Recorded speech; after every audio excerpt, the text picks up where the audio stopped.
So Punjab Kings versus Gujarat Titans at Mullanpur match 37 நடந்து முடிஞ்சிருச்சுங்க. இதுல GT 3 wickets வித்தியாசத்தில் வின் பண்ணிட்டாங்க. ஒரு லோ ஸ்கோரிங் மேட்ச் தான். ரெண்டு டீமுமே வந்து பாத்தீங்கன்னா பேட்டிங் வைஸ் ரொம்ப பிலோபாரா தான் பெர்ஃபார்ம் பண்ணிருக்காங்க. ஸோ டாஸ் வின் பண்ணி வந்து பாத்தீங்கன்னா பேட்டிங் எடுத்தாரு சாம் குரான் அண்ட் அவங்க வந்து பாத்தீங்கன்னா 140 தான் அடிச்சாங்க இன் 20 overs. அண்ட் அந்த ஸ்கோர் வந்து பாத்தீங்கன்னா திக்கி திணறி எப்படியாவது லாஸ்டா வந்து ராகுல் தெவாட்டியாவோட ஃபேண்டாஸ்டிக் 18 balls 36 அதனாலதான் வந்து பாத்தீங்கன்னா ஜிடினால வின் பண்ண முடிஞ்சது. இல்லைன்னா கண்டிப்பா இந்த சேஸ் அவங்க சொதப்பிருப்பாங்க.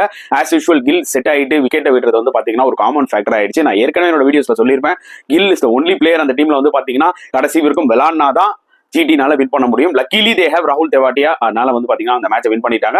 But once again disappointing performance from Punjab Kings. எதுவும் சொல்றதுக்கு இல்ல. மேட்ச் ஸ்டார்ட் ஆகும் போதே அவங்க வந்து பாத்தீங்கன்னா 5 விக்கெட் விட்டுட்டு தான் ஆடுறாங்க. ஸோ அந்த வகையில எல்லா மேட்ச்லயுமே அசுடோஷ் அண்ட் சஷாங்க் நம்ம எதிர்பார்க்க முடியாது.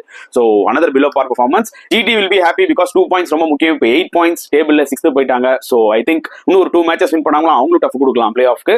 பொறுத்து பார்க்கலாம் எப்படி அமைய போகுதுன்னு சொல்லி ஜிடியோட விக்டரி பத்தி நீங்க என்ன ஃபீல் பண்றீங்கன்றத கமெண்ட் செக்ஷன்ல போடுங்க.